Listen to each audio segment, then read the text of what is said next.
All right, we got Lunchbox friends. Lunchbox friends. Oh my god! Like just looking at this little scene. Like remember when you were in school waiting for school lunch? Yeah. School lunch was horrific, yo. I mean, I didn't mind the pizza with the pepperoni. Do you remember the circle one? Yes. Oh my gosh. That was on like Fridays or something. I forgot what. One of my other ones was like when they had like rotisserie chicken. Rotisserie chicken? Yeah. Oh yeah, I remember that. I don't know about rotisserie chicken. It was rotisserie chicken. Oh, but they just gave you like a chicken wing, right? Yeah, like a chicken wing and like a breast. The worst one was the chicken nuggets. Oh my god, fucking disgusting. Yeah, that, the fish, and the cheeseburger was all disgusting in my high school. Oh, the fish sticks? I didn't like the fish sticks. And the cheeseburger. Remember, it used to be wrapped up in aluminum foil? Oh yeah, and it smelled so weird. Yeah, it tastes like soap.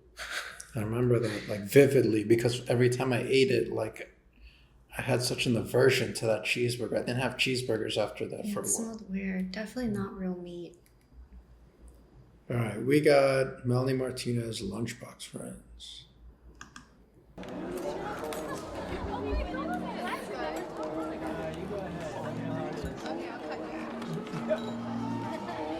He said, hey girl, will you sit with me?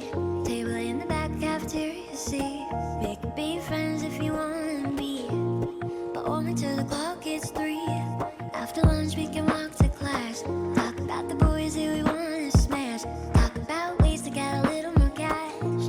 After that I'll ignore your ass. Oh, the hassle, the fighting, they all wanna bite of me. Photos, more photos, and gossip about hoes that they don't know.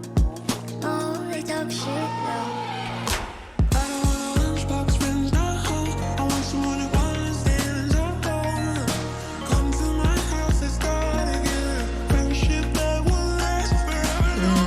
Yeah, it reminds me so much of Mean Girls. Yeah. And the like the hierarchy in schools, right? Like there's always social groups, different social groups in schools, and you always have this group that seems to be, or at least they perceive to be the cool kids, I guess you can categorize them as that if you want, or at least the popular kids, yeah. And I like that take of like them trying to invite this girl in, but the intentions aren't necessarily good intentions a lot of times, you know, and you see that clearly in like Mean Girls and how, I forget her name, I think her name was Regina, if I remember right, and how Regina she had insecurity issues, but you didn't see it Until later on. Yeah, and you didn't see it as long as no one else tried to come up and like take her limelight. So when Lindsay Lohan started to get popular and she starts talking to like her ex-boyfriend, you can see Gina's insecurity start to slowly ooze out. But in the beginning, she seems very self-confident. Like she had really high self-esteem, and that slowly starts to deteriorate as she starts to see that she's not the only one that can grab that kind of attention. And I think Melanie, at least as of right now, is touching on a similar idea. Well, at least the hierarchy part of it.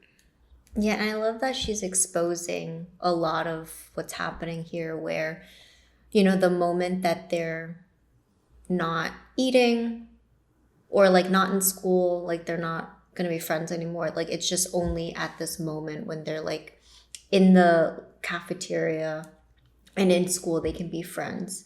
And then you hear Melanie Martinez's thoughts. And it's interesting that you hear it in like a very deep voice. It almost sounds like it's not coming from her, where she talks about how she would like a friendship that lasts, you know, the type of friendship where you go to each other's houses. So something that's even beyond the school setting, which is something that you can think about outside of school, perhaps like in your career or even at work where, you know, some people, they only remain friends in the work setting and then they just kind of don't talk outside of work, where it seems like Melanie Martinez wants something that's a lot deeper than this. Yeah, I think that's a good point. Like she wants something genuine, like a genuine friendship that goes deeper than just acquaintances at school. Yeah. I can see that. And like you see, like they all look the same, right? They have the same color eyes. They all have blonde hair, which illustrates like they're all the same, or at least they act like they're all the same. They're not unique and distinct in the way that Melanie Martinez is. She's the only one with that hair color, black and white hair color, which I believe is inspired by Cruella. I seen one of the comments state that, which I wouldn't be surprised. Because Cruella is like misunderstood, right? You don't understand Cruella till they came out with that movie and they gave you some context to fill in and they could kind of understand her personality, and they did something similar with the Joker.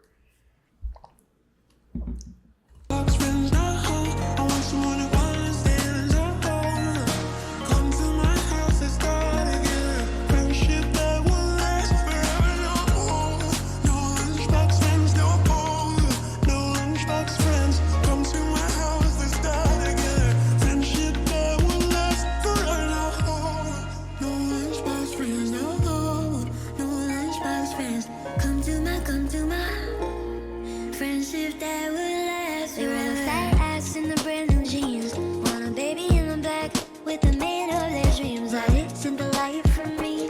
Gotta look like if I Oh my God, I love that. Like, this isn't the life for me. She talks about them like wanting to have like babies, and it makes me think of like all the females that don't aspire to have the traditional aspirations of females in our generation or in our era, right? Yeah. Like, I think society tries to instill these values upon us, depending on what gender you are, obviously.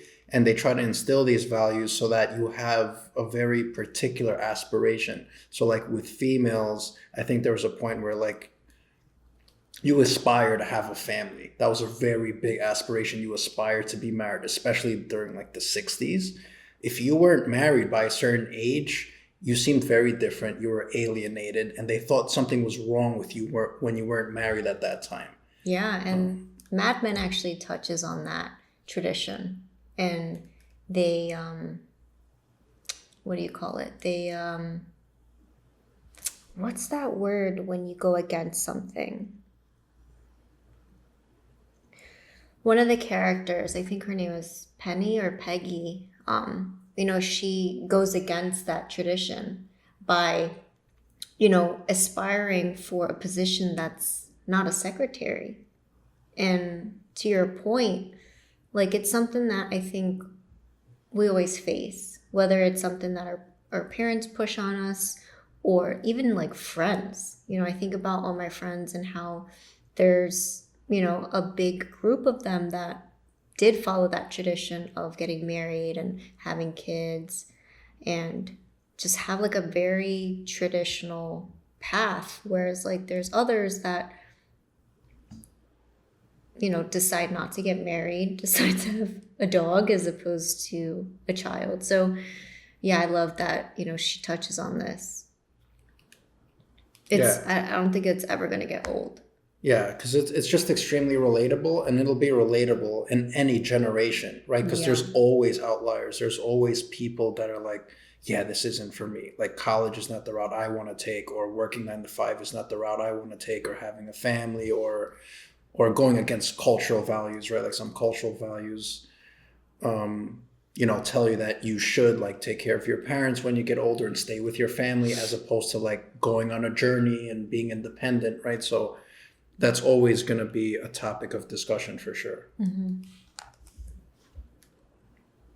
with the man of their dreams, like it's in the life for me. I look like a fucking damn Barbie.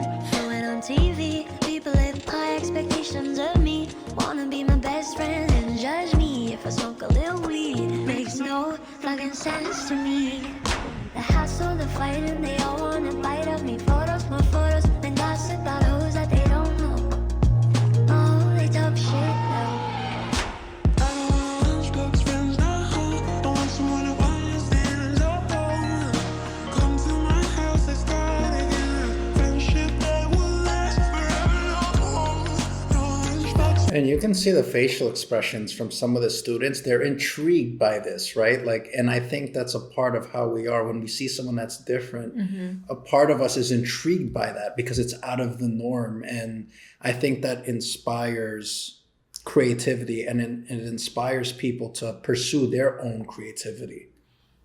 Because like I seen like that one student where like his look was like, oh, like who's that? What is she doing? You know, like very curious. Yeah. Yeah, some people are just very attracted to opposition. Yeah. Friendship that will last forever.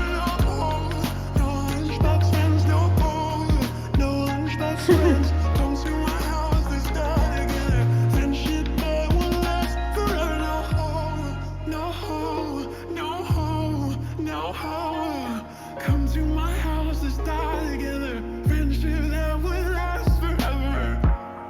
No lunchbox friends, no home. No lunchbox friends. Come to my friendship that will last forever. No home, no home, no home. Come to my friendship that will last forever. No lunchbox friends, no home. No lunchbox friends. And then she finds someone that mirrors her. Exactly. And I think a part of that is because, like, obviously she has powers, but another way of looking at it is because that social interaction, it's contagious. You know, if we see someone that we look up to, we want to mimic that, you know, especially like kids. And it's why they always have like some type of role models. And when they find them, that's like their ideal version of who they want to become. So they begin to mimic that. And then